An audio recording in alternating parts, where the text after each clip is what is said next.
Welcome to our channel. If you've ever heard someone claim that our Earth is only a few thousand years old, you may have wondered, then why are the bones of Eocene monsters buried deep inside rock layers that are tens of millions of years old? From the start, let's face the question head-on. If young Earth creationism were true, every piece of evidence we have about the history of this planet would collapse.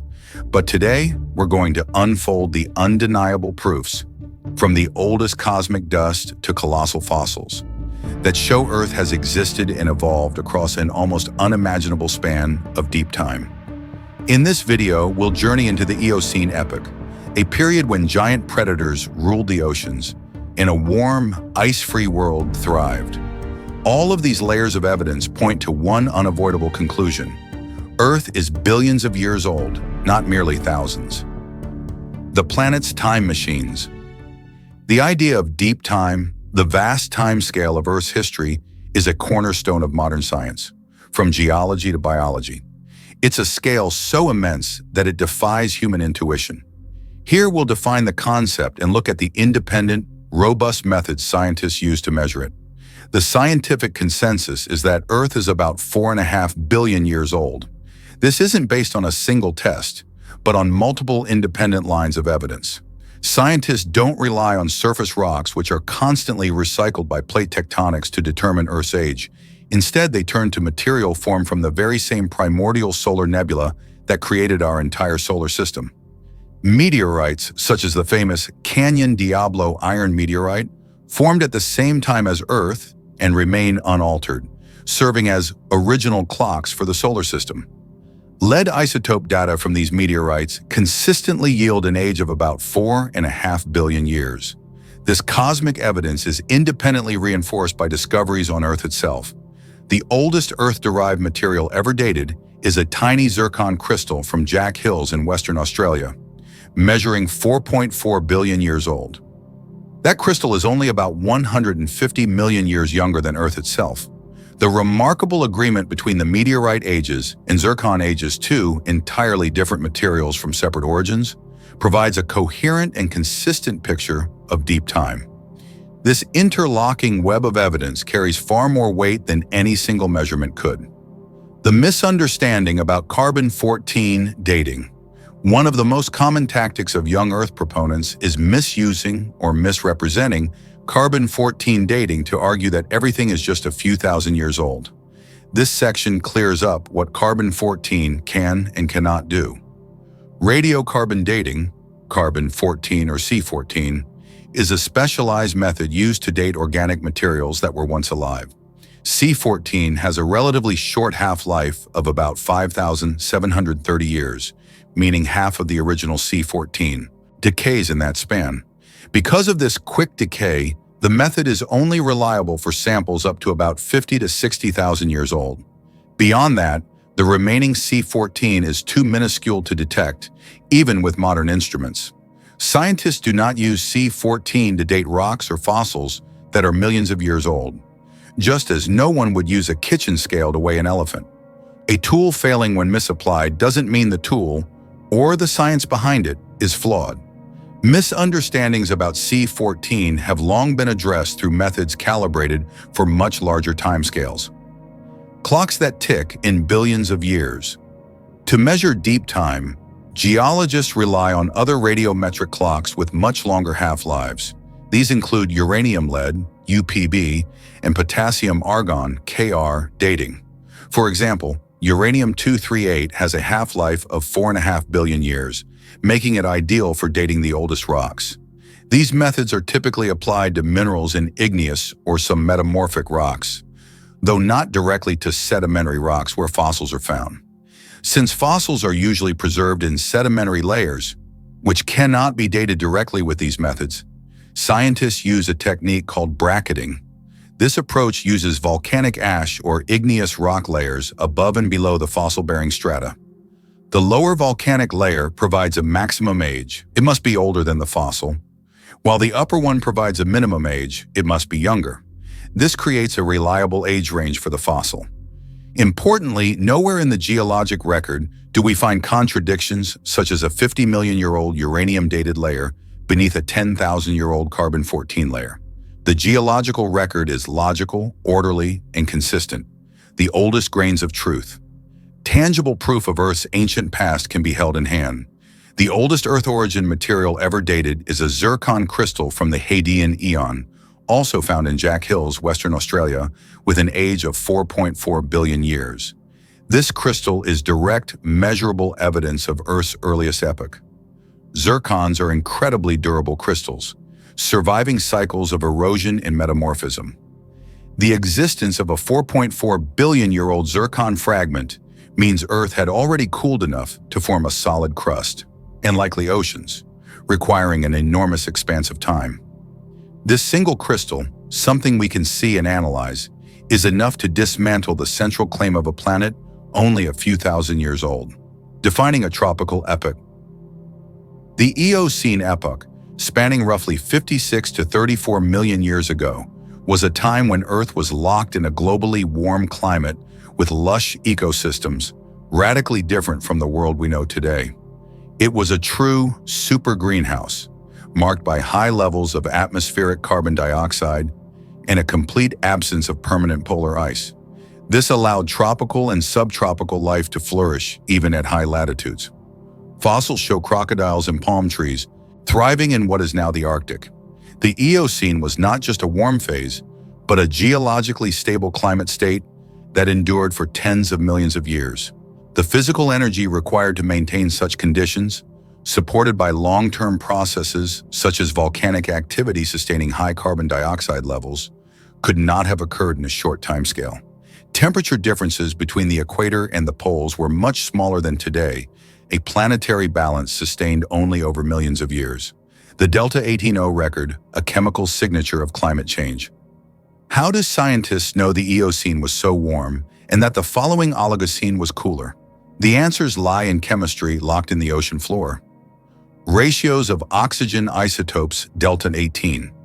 O preserved in fossil shells and marine sediments serve as a proxy for past ocean temperatures and ice volume. A shift toward higher Delta 18O values signals both ocean cooling and the growth of continental ice. The Eocene-Oligocene transition is marked by a sharp rise in Delta 18O, representing a shift from a greenhouse world to an icehouse Earth. The chemical record does not point to a sudden, catastrophic event, but to a gradual transition unfolding over hundreds of thousands of years. This global climate change, along with the buildup of ice sheets it represents, is direct, measurable proof of a prolonged process, completely at odds with the idea of a short-lived global flood. The reign of Eocene giants. The story of Otodus obliques. The Eocene oceans were anything but empty. They were ruled by fearsome predators whose lineages reveal millions of years of evolutionary history. Among them was Otodus obliquus, a colossal mackerel shark, an apex predator of the Paleocene-Eocene seas about 60 to 40 million years ago, reaching lengths of up to 30 feet. Its fossilized teeth, shaped like daggers with small side cusps, are abundant in Eocene marine sediments around the world, including Morocco. This species is regarded as a direct ancestor of the Crocodiles lineage that eventually produced the mighty megalodon. The rise of Otodus was not just fascinating, but crucial in tracing shark evolution. The fossil record shows a clear lineage, from the Cretaceous shark Cretalamna to Otodus, and then to even larger sharks. The tooth morphology of Otodus illustrates a transitional stage, a stepping stone toward the serrated teeth of its descendants. This is evolution recorded step by step over tens of millions of years, a narrative that cannot fit into a static, short creationist timeline. Basilosaurus, the serpent king of whales. At the same time, another monstrous lineage was emerging, the first whales. Basilosaurus, whose name means king lizard due to its serpentine form, was a primitive whale of the Middle Eocene, stretching up to 82 feet long. Fossils of Basilosaurus have been unearthed in Eocene marine deposits across the globe, from Egypt to the southern United States. Basilosaurus is irrefutable. Transitional evidence, exactly the kind predicted by evolutionary theory. Unlike modern whales, it still had tiny hind limbs, too small to support its body on land, but proof of its terrestrial ancestry. Its elongated body, forward-positioned blowhole, and retained external ear canal link it unmistakably to land mammals. It was fully aquatic, yet not yet a modern whale. Found only in Eocene strata dated precisely, Basilosaurus is a textbook example of long-term evolutionary transformation.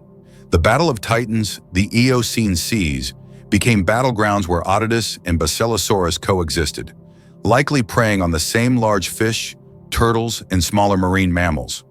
Fossils of the smaller whale Dorudon even show puncture marks consistent with Basilosaurus attacks. Their coexistence and competition reveal a complex food web that persisted over vast spans of time. Some evidence suggests that the rise of Basilosaurus may have contributed to the decline of Otodus. This interplay proves ecosystems are not static. New lineages emerge, apply evolutionary pressure, and drive older groups to adapt or fade.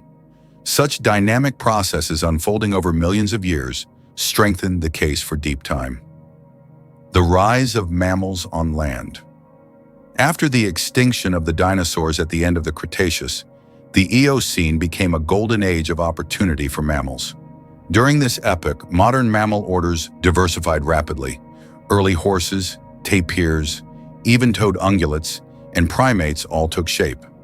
This marked a dramatic turnover from older Paleocene fauna. The explosion of mammalian diversity was a direct consequence of the Cretaceous-Paleogene extinction, which cleared ecological niches and allowed survivors to thrive. The fossil record shows this clearly: the end of dinosaurs and soon after, the Eocene bloom of mammalian diversity. This was not a matter of decades but of millions of years, documented across multiple continents. On land, the Eocene world was populated by both archaic predators and new challengers. Instead of big cats and canines, it was dominated by hoofed carnivores, mesonychids, large creodons such as Hyenodon, and even land-dwelling crocodiles. The Eocene mammalian lineup was temporary, with one apex group after another rising and being replaced. Arctocyanids gave way to oxyinids and mesonychians, which in turn yielded to hyenodonts and nimravids. This revolving door of predators underscores the dynamic, unending churn of evolution. Extinct groups filled the same niches modern carnivores do today, a vivid demonstration of adaptation over deep time. The Great Cut, a world remade. The Eocene-Oligocene transition, EOT. The Eocene ended not gently but with upheaval. About 34 million years ago, global climate shifted dramatically, marking the boundary with the cooler Oligocene. The Eocene-Oligocene transition, EOT, between about 33.9 and 33.4 million years ago, was a turning point. Earth shifted. From a greenhouse world without ice to an icehouse climate, global temperatures dropped by about 7 to 9 degrees Fahrenheit, and the first major Antarctic ice sheets formed. This was no random accident.